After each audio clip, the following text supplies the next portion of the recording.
Teacher গিয়েছে ক্লাসে, যে ছাত্রদেরকে বলছে তোমরা একটা রচনা লিখবা। স্যার কিসের উপরে? বলছে কুমিরের পরে একটা রচনা লিখবা। এমন কোন উদাহরণ আমি আগে দিয়েছি? কুমিরের উপরে একটা রচনা লিখবা। ছাত্ররা সবাই আনন্দ করে কুমিরের রচনা লিখতে গেল। সব ছাত্র রচনা লিখলো একটা সিস্টেমে, নরমালি সিস্টেমে। আর একটা ছাত্র ব্যতিক্রমী লিখলো। সে লিখলো, স্যার কুমির একটা জলচর প্রাণী, এর নাক আছে, চোখ আছে, 4-5 লাইন লিখেছে স্যার। এর বিশাল এক লেজ আছে স্যার, খাস কাটা খাস কাটা খাস কাটা। 16 পৃষ্ঠা খাস কাটা লিখে। কয় পৃষ্ঠা? জোরে বলেন না, কয় পৃষ্ঠা? স্যার বলতেছে, তুই কি ছাত্রের জাত? বলছে, কেন স্যার কি হয়েছে? যে তুই 16 পৃষ্ঠা লিখেছিস খাস কাটা খাস কাটা, তা তুই কি ঠিক লিখেছিস? বলছে, স্যার ঠিক লিখেছি, যতগুলো খাস কাটা ততগুলোই লিখেছি, পারলি কুমির ধরে গুনে দেখেন। স্যার বলতেছে, আমি এক রচনা লিখতে দিয়ে জীবন দেবো, কুমির ধরে গুনে দেখে? তুই তো কঠিন ছাত্র রে, তুই কালকে আর একটা রচনা লিখবি, দেখি তো তুই কত বড় মেধাবী। তুই কালকে আর একটা রচনা লিখবি, সেই রচনাটা হচ্ছে বিল্ডিং এর উপরে। পরের দিন সবাই রচনা লিখেছে, ছাত্র লিখতেছে, স্যার আমার এলাকায় হঠাৎ একজন আঙ্গুল ফুলে কলা গাছ হইল, 5 টাকাতে বাইকে যাওয়ার টাকা ছিল না, সরকারি দল করিয়ে বিদেশে 620টা বাড়ি কিনে। কথা শুনতেছেন তো? তার শখ হলো বিদেশে আমার এত বাড়ি, তা দেশে আমি একটা বিল্ডিং বানাই।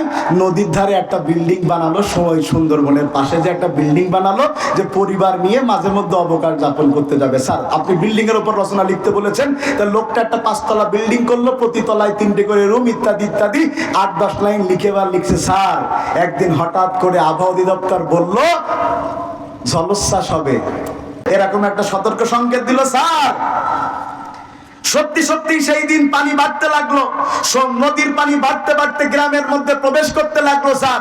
আর ওই পানি ওই আমার গ্রামের যে বিল্ডিং বানাইছে ওর বিল্ডিং এও ঢুকলো স্যার।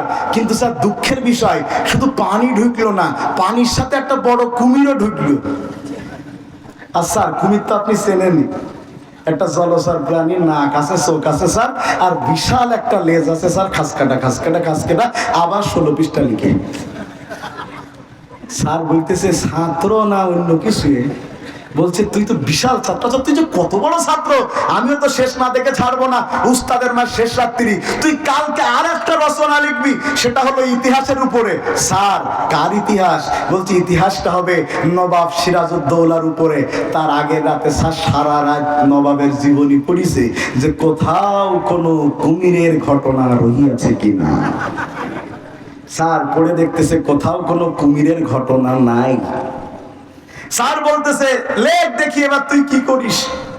ছাত্র রচনা লিখেছে, স্যার নবাব সিরাজউদ্দৌলা বাংলার শেষ স্বাধীন নবাব ছিলেন। মাত্র 17 বছর বয়সে নানা আলীবর্দী খানের হাত দিয়ে বাংলা, বিহার, উড়িষ্যার নবাব তিনি হন। তিনি তার দেশ শাসন খুব ভালো চালাচ্ছিলেন, কিন্তু স্যার সে তার রাজনৈতিক জীবনে একটা ভুল করে ফেলে। সে সঠিক মানুষকে বিশ্বাস না করে মীর জাফরকে বিশ্বাস করে ফেলে। এই ভুল মানুষকে বিশ্বাস করা, রাজনীতির ভাষায় ভুল মানুষকে বিশ্বাস করা আর খাল কেটে কুমির আনা একই কথা।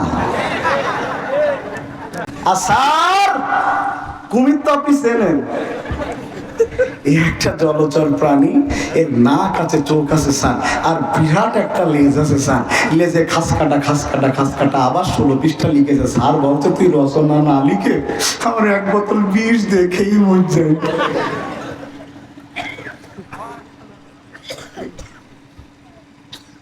হাসানোর জন্য ধারণটা দেই নাই। গত 17 বছর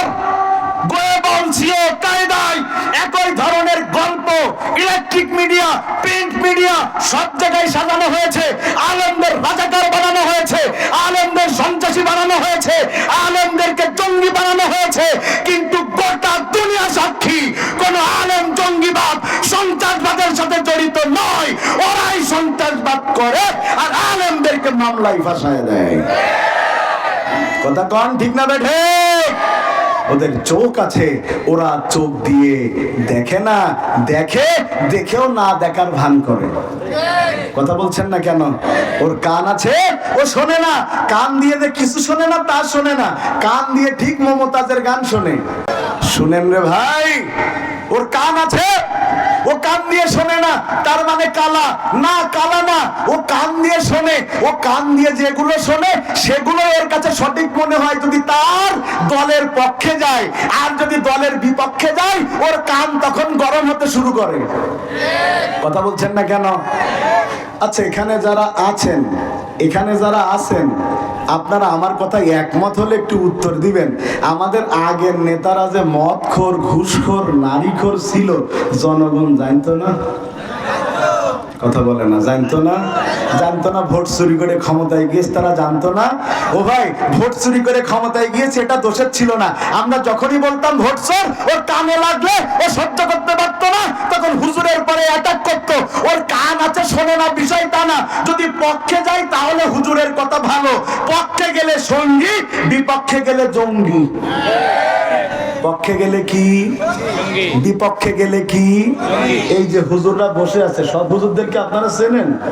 এই হাবিবুর রহমান জাফরি চেনেন আপনারা? আপনাদের এলাকার ছেলে, দীর্ঘদিন কথা বলতে পারেনি, বিভিন্ন বিপদে ছিল।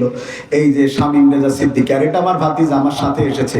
এই উলামাই কেরাম যারা আছে, এরা যে এলাকার মধ্যে ভালো, এই ব্যাপারে কোনো সন্দেহ আছে?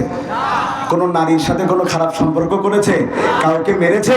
কারো সম্পদ কেড়েছে? এরা কেন বাড়ি থাকতে পারে নাই? এরা কেন বাড়ি থাকতে পারে নাই? এরা কেন জেল খেটেছে?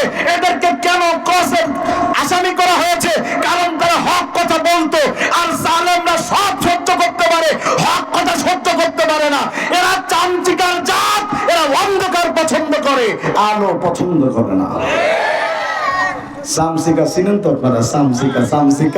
সামসিকা আহারে, ও রাতে চলতে দেবেন ও রাজি, ও দিনই চলতে দেবেন ও রাজি না। সামসিকা রাত ভালো, দিন খারাপ।